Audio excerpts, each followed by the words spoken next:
അപ്പോൾ അങ്ങനെ എമ്പുരാൻ സിനിമയുടെ പ്രശ്നങ്ങളൊക്കെ എല്ലാവരും അറിഞ്ഞു കാണും. അതിൻ്റെ ഇടയിലാണ് നമ്മുടെ മേജർ രവി സാർ ഭയങ്കര ഒരു ഫിലിം മേക്കറാണ്, ഭയങ്കര ഒരു ഫിലിം ലവറാണ് എന്നൊക്കെയാണ് നമ്മൾ കണ്ടിട്ടുള്ളത്, കേട്ടിട്ടുള്ളത്. ഒരു കൂൾ മനുഷ്യനാണ്.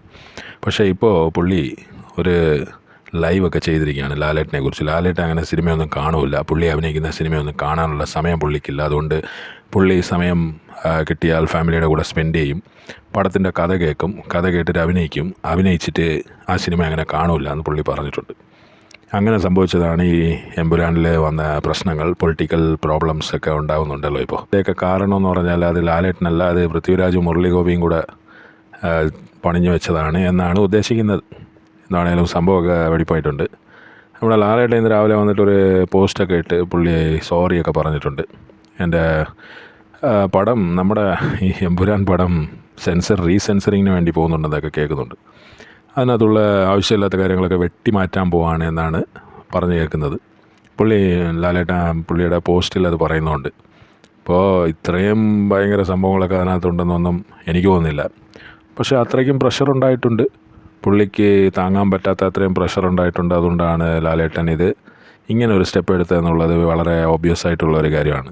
എന്താണേലും സിനിമ എടുക്കാൻ ഇത്രയ്ക്കും ബുദ്ധിമുട്ടാണ് നമ്മുടെ നാട്ടിൽ. അത് ചില ആൾക്കാരെ കുറിച്ച് ചില കാര്യങ്ങളൊക്കെ പറഞ്ഞു കഴിയുമ്പോൾ അത് വലിയ പ്രശ്നമാണ് എന്നുള്ളതിനൊരു തെളിവാണിത്. എന്തൊക്കെ സംഭവിക്കുമെന്നുള്ളത് അടുത്ത ദിവസങ്ങളിൽ കാണാം. എനിക്ക് തോന്നുന്നത് മേജർ രവിക്ക് ഒരു വലിയൊരു ത്രെട്ട് ഉണ്ടായിട്ടുണ്ടെന്നാണ് തോന്നുന്നത്. ലാലേട്ടൻ്റെ മറ്റേ കേണൽ പദവിയൊക്കെ പിടിച്ചു മേടിക്കും, അയാളെ കൊണ്ട് സോറി പറയിപ്പിച്ചോ എന്നുള്ള രീതിയിൽ. അതുകൊണ്ടാണെന്ന് തോന്നുന്നു മേജർ രവിയുടെ ലൈവ് കഴിഞ്ഞിട്ട് ഇന്ന് ലാലേട്ടൻ സോറിയൊക്കെ പറഞ്ഞിട്ടുള്ളത്. ഇതെൻ്റെ ഒരു നിഗമനമാണ്, എനിക്ക് തോന്നുന്നത് അങ്ങനെയാണ്. അതാണ് സംഭവിച്ചിരിക്കണം, അങ്ങനെ വേണം സംഭവിച്ചിരിക്കാൻ എന്നാണ് ഞാൻ വിശ്വസിക്കുന്നത്.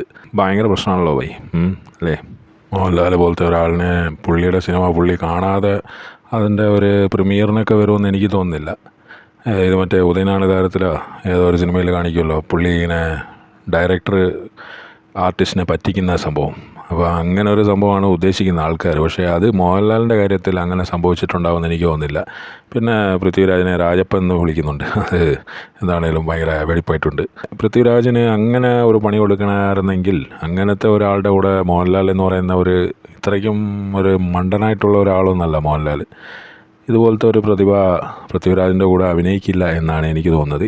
ഇവരെല്ലാം ചേർന്നിട്ടുള്ള പരിപാടിയാണ്. ഇതൊരു പ്രൊമോഷൻ മെറ്റീരിയലാണ്, ഇപ്പോൾ പൊയ്ക്കൊണ്ടിരിക്കുന്ന ഒരു പ്രൊമോഷൻ മെറ്റീരിയലാണ് എന്നാണ് എനിക്ക് തോന്നുന്നത്. ഇതിലുള്ള പ്രശ്നങ്ങൾ ഇതൊക്കെ നേരത്തെ കണ്ട് മനസ്സിലാക്കി അങ്ങനെയാണ് അഭിനയിക്കാനൊക്കെ സമ്മതിച്ച്.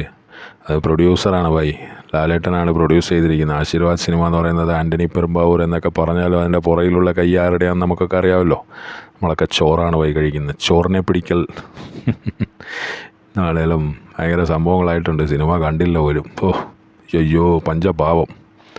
ആൾ സിനിമ ഇതൊക്കെ കണ്ടിട്ടുണ്ട്. ഇതൊക്കെ ഒരു ഗിമിക്കല്ലേ